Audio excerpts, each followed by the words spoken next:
नमस्कार, एक और नए वीडियो के साथ। आज की इस वीडियो का हमारा सब्जेक्ट है एजुकेशन यानी शिक्षा शास्त्र, जिसमें मैं आपको बताने वाला हूँ चैप्टर नंबर 10, जिसका नाम है पर्यावरण शिक्षा। इस चैप्टर में हम जानने वाले हैं पर्यावरण के बारे में। तो इस चैप्टर को मैं आपको रीड ना करवा के इसकी क्वेश्चन बताऊंगा, जिससे आपका बेनिफिट ये रहेगा कि आप क्वेश्चन आंसर लिख पाएंगे, यानी आपके नोट्स बन जाएंगे। और दूसरा आपका ये हो जाएगा कि आप क्वेश्चन आंसर के माध्यम से इस चैप्टर को समझ पाएंगे। ठीक है, चलिए टाइम ना वेस्ट करते हुए इस वीडियो को स्टार्ट करते हैं। और वीडियो स्टार्ट करने से पहले मैं आपको बता देता हूँ, इस चैनल पर आपको इसी तरीके की वीडियो मिलती रहेंगी, तो इस चैनल पर लिख के दीजिए सब्सक्राइब, ताकि आपको ऐसी वीडियो की नोटिफिकेशन मिल सके।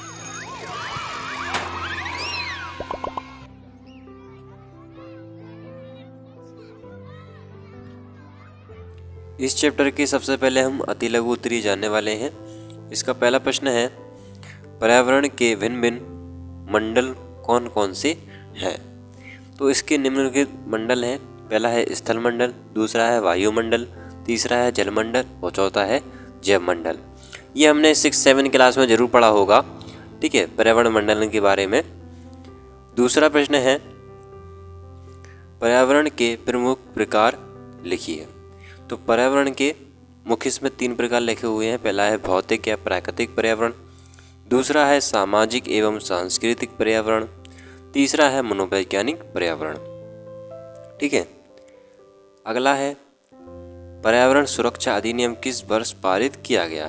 तो ये एमसीक्यू में आ सकता है, तो वेरी मोस्ट इम्पॉर्टेंट है, तो आपका 1 नंबर कंप्लीट हो जाएगा। कैसे? आपको याद रखना है सन 1986। अगला प्रश्न है, पर्यावरण प्रदूषण का क्या अर्थ है? तो पर्यावरण प्रदूषण से तात्पर्य ऐसी घटना से है जिसमें मानव समाज के आसपास का वातावरण किसी न किसी कारण से अशुद्ध होता है, जिसका उसके स्वास्थ्य पर बुरा प्रभाव पड़ता है। जैसे वो जो आजकल के संसाधन हैं, उनमें से जहरीली गैसें निकलती हैं, फैक्ट्रियाँ हुई, तो इन सभी से हमें जो है क्षति पहुँचती है, यानी हानि पहुँचती है। तो इसको बोलेंगे हम पर्यावरण प्रदूषण। अगला है, पर्यावरण शिक्षा का अर्थ स्पष्ट कीजिए, इसके किसी एक का महत्व वर्णन कीजिए। तो पर्यावरण शिक्षा है ना, तो पर्यावरण शिक्षा से अभिप्राय पर्यावरण संबंधी जानकारी, समझ एवं जागरूकता का विकास करने की शैक्षिक प्रक्रिया से है।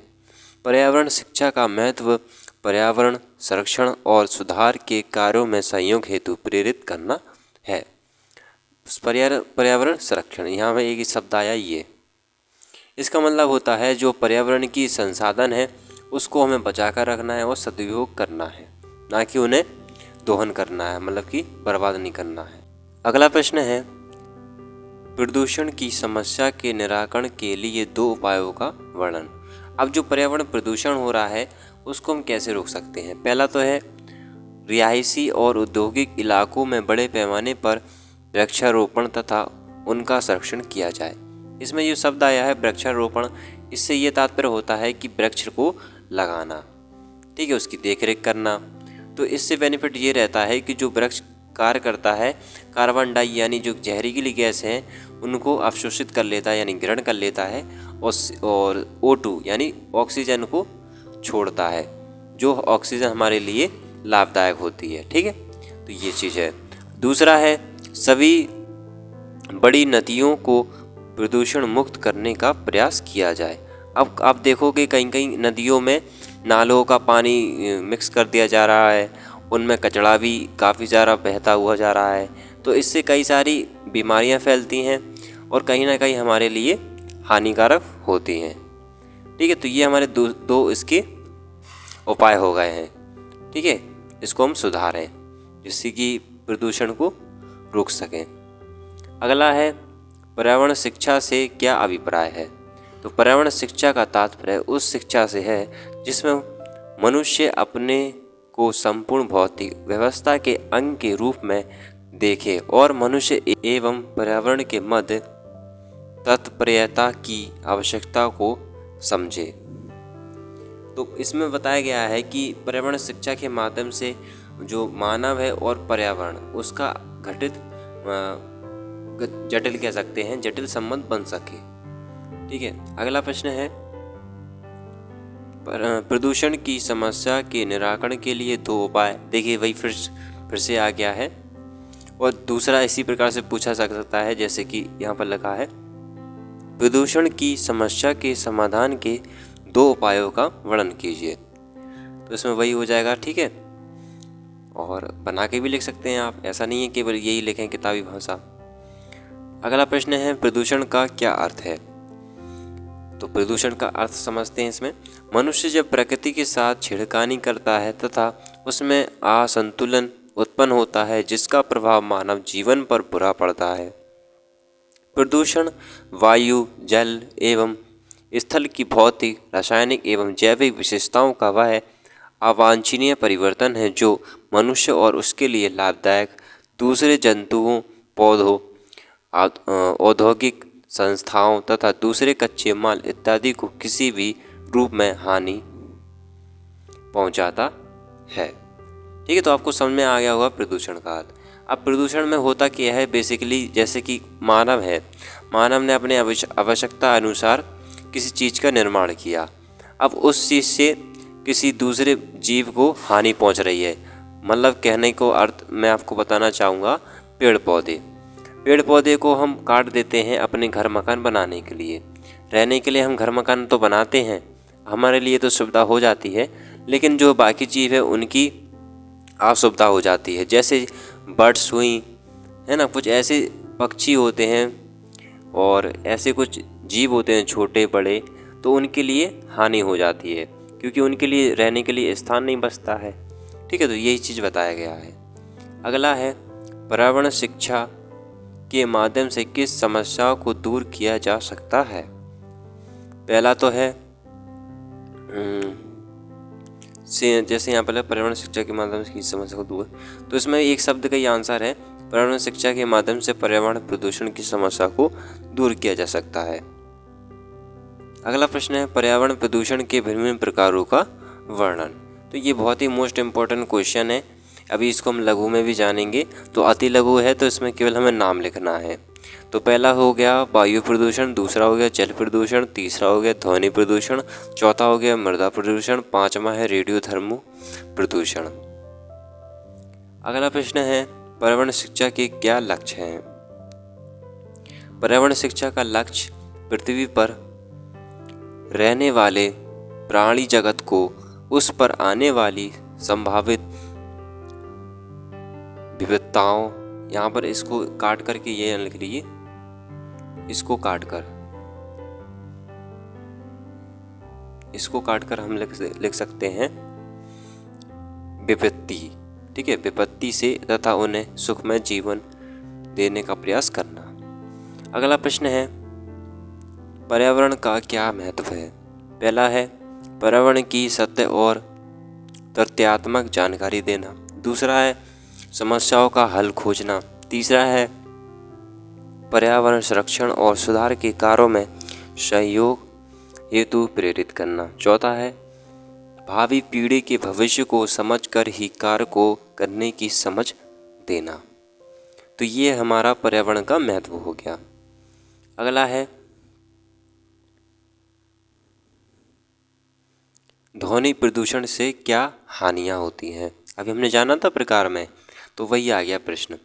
तो ध्वनि प्रदूषण से अनेक हानियाँ हैं, जैसे लगातार ऊंचे शोर के बीच रहने वाले में बहरापन, कानों के रोग, उच्च रक्तचाप और हृदय की बीमारियां आदि होती हैं। जैसे कोई हृदय का व्यक्ति है, मतलब जिसको हार्ट पेशेंट है वो, तो उसको काफ़ी सारी दिक्कतें होती हैं और कानों में जो है बहरा हो जाता है। तो ये सब जानकारियाँ, मतलब ये सब हानियाँ होती हैं। अगला प्रश्न है, भारत में पर्यावरण शिक्षा की समस्या क्या है। देखिए फिर आ गया इसमें पर्यावरण शिक्षा की समस्याएं।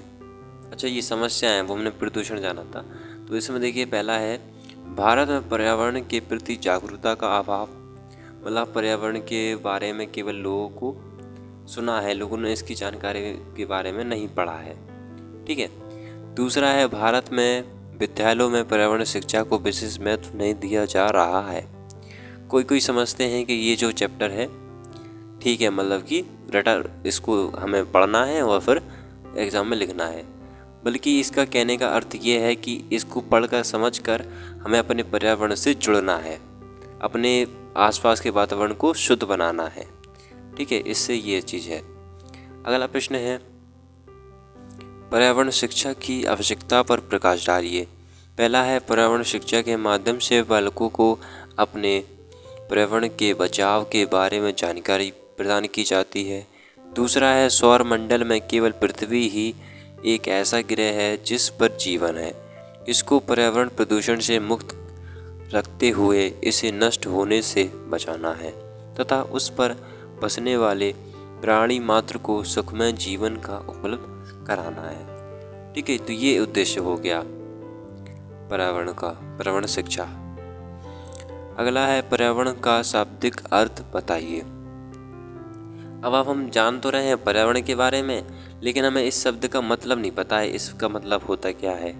तो ये दो शब्दों से मिलकर बना है परि और दूसरा है आवरण। तो पहले का जो अर्थ है, परि का अर्थ हमारे चारों ओर, और आवरण समझते हैं ढका हुआ, तो हमारे चारों ओर ढका हुआ, तो ये हो जाता है पर्यावरण।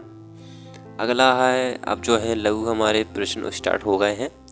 तो इसका पहला प्रश्न है लघु का, हर्शकोविट्ज़ जिसको प्रसिद्ध है मानव शास्त्री, ठीक है, ये प्रसिद्ध है, इनने पर्यावरण की क्या परिभाषा दी है।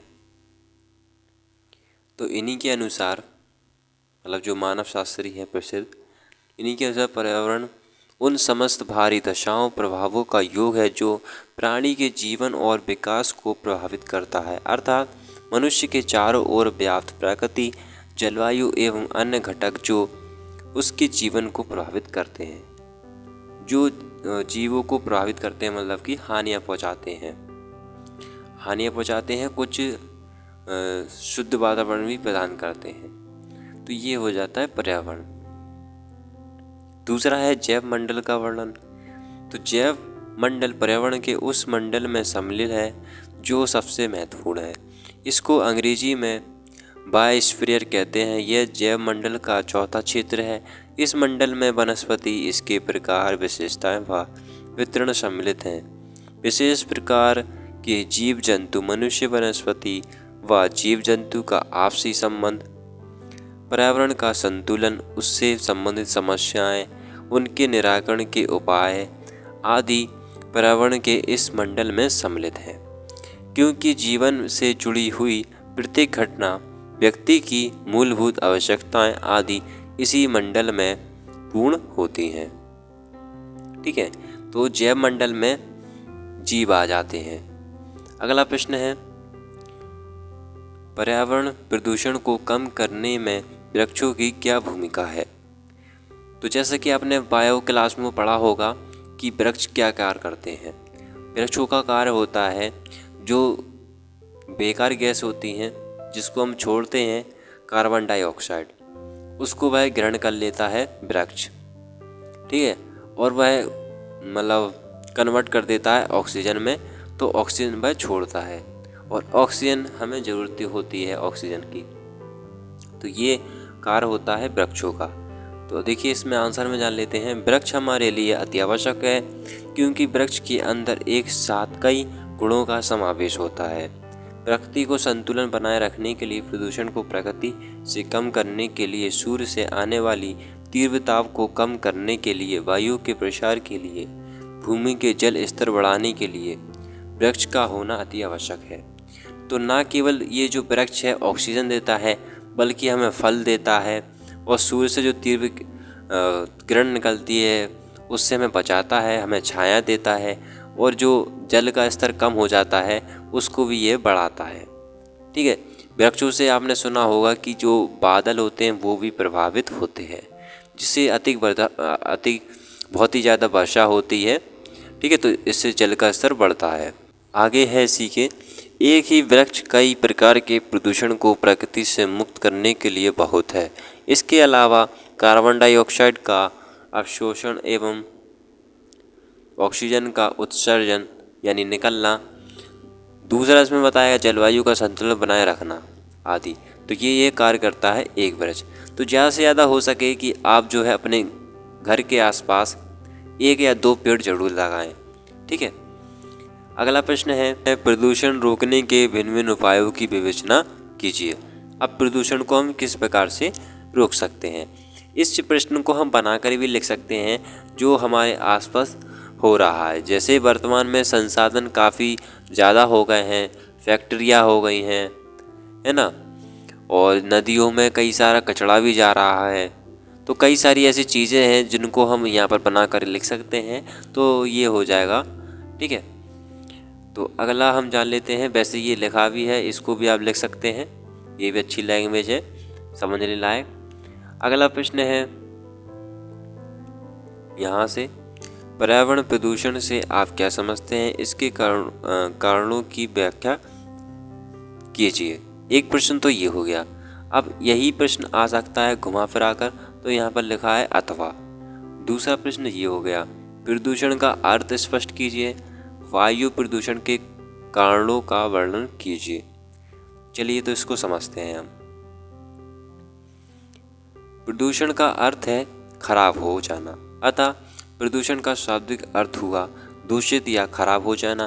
प्रकृति ने हमें प्राकृतिक संसाधन तो प्रचुर अथवा संतुलित मात्रा में प्रदान किए हैं, परंतु मानव ने उसका दुरुपयोग करके पर्यावरण संबंधी अनेक असंतुलन की समस्याएं उत्पन्न करती हैं, जिसे ही प्रदूषण के कारण, जैसे कि पहला प्रदूषण का कारण कारखानों के हानिकारक अपशिष्ट व रासायनिक पदार्थ नदियों में बहा दिए जाते हैं, इस कारण भी जल प्रदूषित हो जाता है। तो आप जैसे कि इसके पहले जो हमने प्रश्न जाना था उसमें भी आप ये पॉइंट को लिख सकते हैं, ये इसमें 2 पॉइंट बताए गए हैं। ठीक है।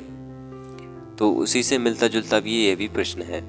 दूसरा क्या बताया है, कारखानों की चिमनियों बिजली घरों तथा रेलगाड़ियों से निकला धुआं व गैसें वातावरण को दूषित करने में काफ़ी प्रभावशाली भूमिका निभाती हैं। छोटे नगरों व देहाती क्षेत्रों के चूल्हों का धुआं, तो ये भी वातावरण को दूषित करता है। ठीक है। तो वो तो एक चीज़ है, जैसे कि अगर हम प्रकृति को नुकसान पहुंचाते हैं तो प्रकृति भी हमें नुकसान पहुंचाएगी। ठीक है। ऐसा नहीं है केवल हम अपने स्वार्थ के लिए इन संसाधनों का दुरुपयोग करें तो इससे हमारा कुछ नहीं होगा, जरूर होगा, प्रभावित भी हमें ही भोगना पड़ेगा। इसका प्रभाव जो भी पड़ेगा बेकार पड़ेगा, तो इसका प्रभाव भी हमें भोगना पड़ेगा। अगला है इसी का तीसरा पॉइंट, शहरों में कूड़े करकट के ढेर पर्यावरण को दूषित करते हैं, उनसे मच्छर मक्खियाँ खूब पनपती हैं। अब देखिए, जब मच्छर आ जाएंगे वो आपको काटेंगे, फिर आपके शरीर में कई सारी बीमारियां होंगी, आपका इलाज होगा, पैसा लगेगा, तो ये कहीं ना कहीं हमारे लिए ही हानिकारक हो जाता है। कचरा तो हम ही ने ढेर लगाया इतना सारा। चौथा पॉइंट बताया है, मानव व पशु आदि के मलमूत्र के निस्तारण की उपयुक्त व्यवस्था का ना होना भी पर्यावरण प्रदूषण का एक मुख्य कारण है। अब आप सड़कों पे देखो कि कहीं ना कहीं कूड़ा का ढेर लगा होता है और वहीं पर बगल में कई लोग पेशाब वगैरह कर देते हैं। ठीक है, मूत्र, तो इससे कई सारी हैं वायु जो है दूषित हो जाती है। ठीक है, और हमें ऑक्सीजन की जरूरत होती है तो वो ऑक्सीजन में मिलकर आ जाते हैं गंदियाँ। ठीक है, तो ये हमारे लिए हानिकारक है। अगला प्रश्न है, पर्यावरण प्रदूषण से मानव जीवन को खतरा हो गया है, स्पष्ट कीजिए। तो दूसरा प्रश्न भी हो सकता है, जैसे कि पर्यावरण प्रदूषण के प्रकारों को वर्णन कीजिए, है ना। तो ये हमारा दूसरा प्रश्न हो जाता है। तो आप जी ये जान लीजिए प्रदूषण कितने प्रकार का होता है। पहला है वायु प्रदूषण, दूसरा है जल प्रदूषण, तीसरा है प्रकाश प्रदूषण, चौथा है ध्वनि प्रदूषण, पांचवा है मृदा प्रदूषण, छठवां है रेडियोधर्मी प्रदूषण, सातवां है विचार प्रदूषण। तो इसमें मुख्य कोई भी, जैसे कि 7 है, 7 में से अगर आपको 4 भी याद रहते हैं तब भी आपको पूरे मार्क्स मिलने वाले हैं। ठीक है, तो आइए जान लेते हैं। पहला हमने जाना वायु प्रदूषण। वायु प्रदूषण क्या होता है ये जान लेते हैं।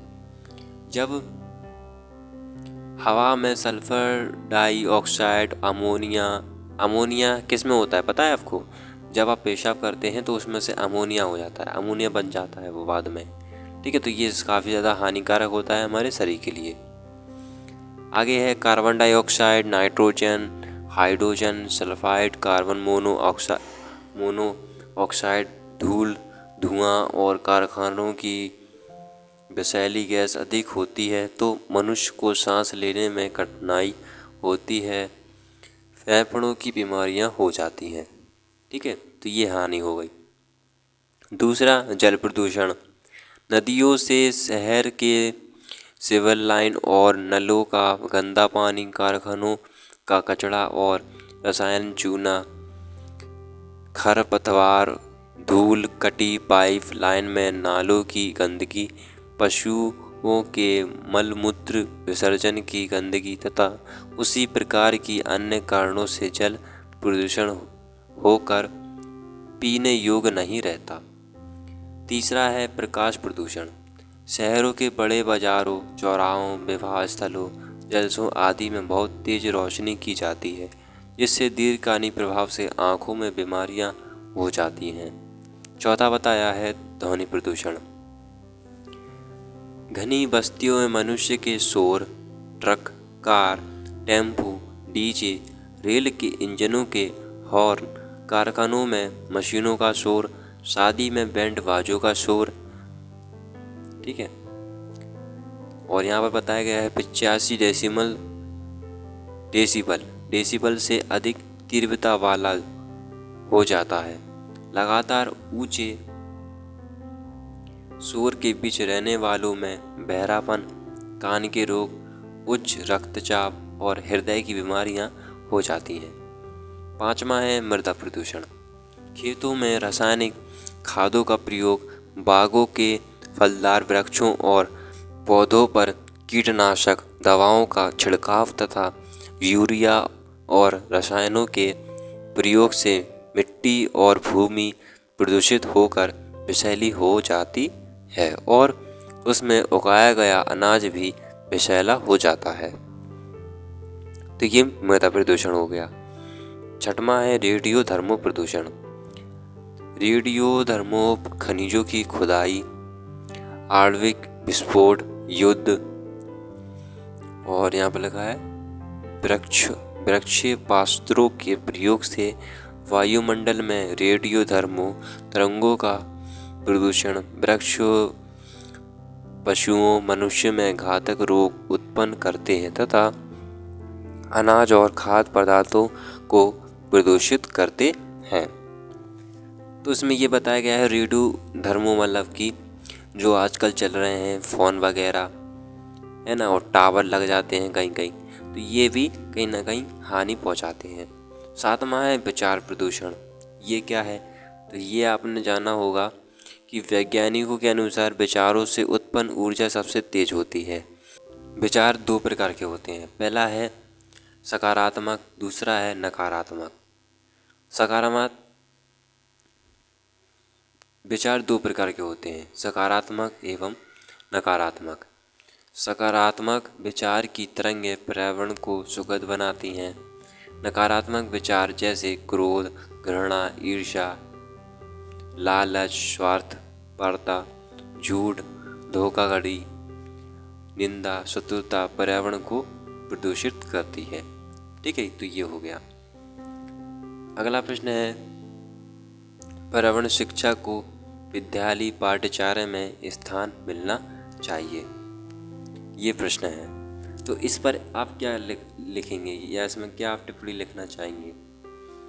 ठीक है, तो इसी के आगे एक प्रश्न में है अभी, यह आज की मांग है, इस संबंध में एक संक्षिप्त टिप्पणी लिखिए। ठीक है, जैसा कि अभी मैंने आपको बताया, तो इसमें हम लिखेंगे, उत्तर जानते हैं, पर्यावरण मानव जीवन के लिए अति महत्वपूर्ण है क्योंकि मानव संसाधनों पर आश्रित होता है और संसाधन प्रकृति द्वारा प्राप्त उपहार है। लेकिन मानव अपनी आवश्यकता की पूर्ति के लिए लालचवश संसाधनों का दोहन कर रहा है। दोहन मतलब कह सकते हैं नष्ट कर रहा है, जिससे संसाधनों की कमी और पर्यावरण प्रदूषित हो रहा है। इस सब से बचने के लिए शिक्षा के माध्यम से पर्यावरण को सुरक्षित रखने का प्रयास किया जा रहा है। इसलिए विद्यालय स्तर पर पर्यावरण शिक्षा को विषय के साथ स्वतंत्र और सम्मिलित रूप से पढ़ाए जाने का एक स्वरूप तैयार किया गया है। ठीक है, तो इसलिए ये चैप्टर बनाया गया है पर्यावरण शिक्षा, जिससे हमें पर्यावरण की जानकारी अच्छे से प्राप्त हो पाए और हम इसकी रक्षा कर सकें। तो ये हमारा कंप्लीट होता है। अगला प्रश्न है पर्यावरण शिक्षा के 4 उद्देश्य। पहला है पर्यावरण शिक्षा द्वारा पर्यावरण संरक्षित करने के उपाय किए जाते हैं, जिससे पर्यावरण प्रदूषण से होने वाले खतरे से जनजीवन को बचाया जा सके। दूसरा है पर्यावरण की सत्य और तथ्यात्मक और संपूर्ण जानकारी प्राप्त कराना, जिससे समाज में व्याप्त पर्यावरण संबंधी विसंगतियों को दूर किया जा सके। तीसरा है पर्यावरण को सुरक्षित रखने के लिए सरकार के साथ साथ जन समुदायों की भी भागीदारी भी आवश्यक है, क्योंकि हर व्यक्ति के सहयोग से ही कार्य में सफलता प्राप्त होती है। ठीक है, केवल एक व्यक्ति नहीं कर सकता, सभी का साथ चाहिए, तभी ये प्रॉब्लम सॉल्व हो पाएगी। चौथा है पर्यावरण शिक्षा के माध्यम से पर्यावरण का इस प्रकार प्रयोग या संसाधनों का इस प्रकार प्रयोग करना चाहिए ताकि भविष्य की पीढ़ी इसका उचित प्रयोग कर सके। अर्थात व्यक्तियों के मन में यह धारणा होनी चाहिए कि स्वयं जिए और जीने दे।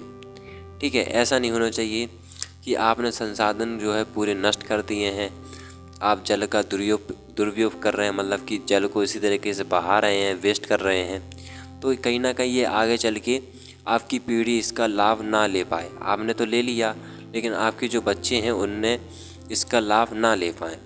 कहीं कहीं तो सूखा भी पड़ने लगी है कई क्षेत्रों में। गाँव में जब आप जाओगे तो लोग काफ़ी कठिनाई, काफ़ी परिश्रम, काफ़ी संघर्ष कर रहे हैं पानी की समस्याओं को लेकर, है ना। तो ये सब सारी समस्याएं हैं। अगला प्रश्न है भारत में पर्यावरण शिक्षा की क्या समस्याएं हैं।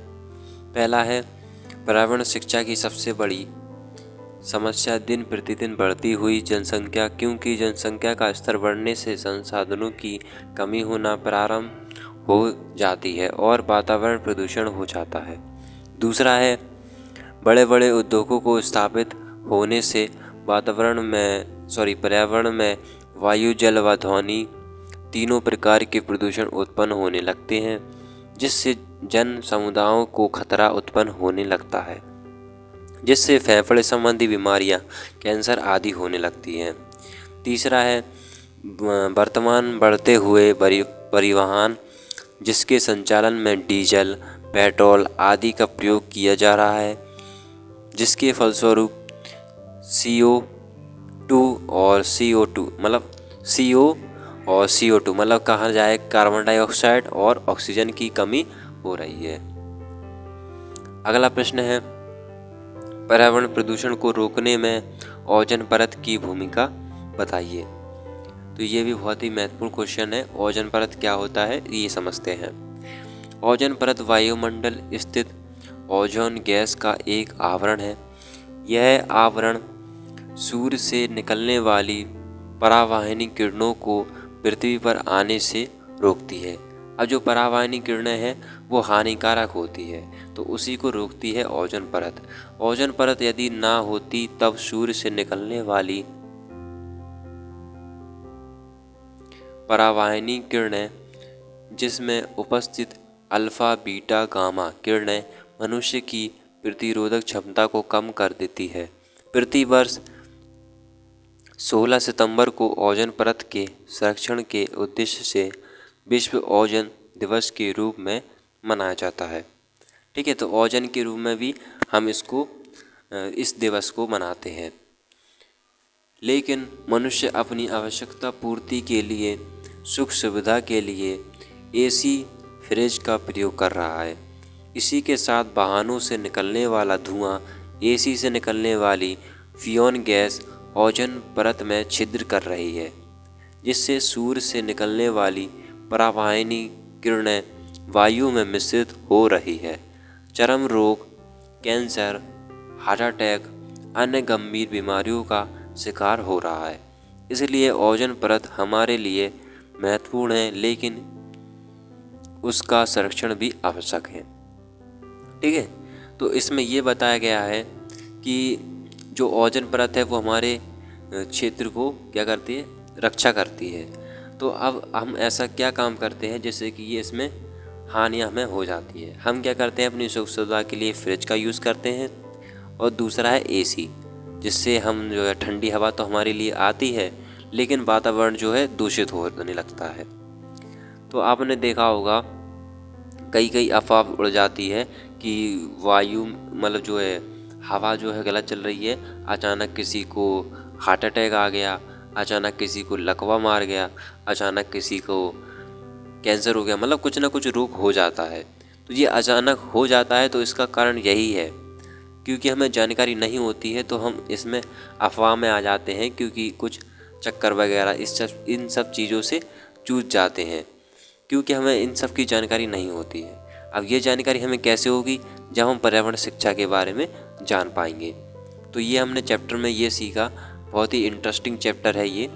ठीक है, तो ये हमारा चैप्टर कंप्लीट होता है। और वीडियो पसंद आई हो तो लाइक ज़रूर कर देना, और साथ ही इन चैनल को सब्सक्राइब जरूर कर देना, ताकि आपको ऐसी वीडियो नोटिफिकेशन सबसे पहले मिल सके।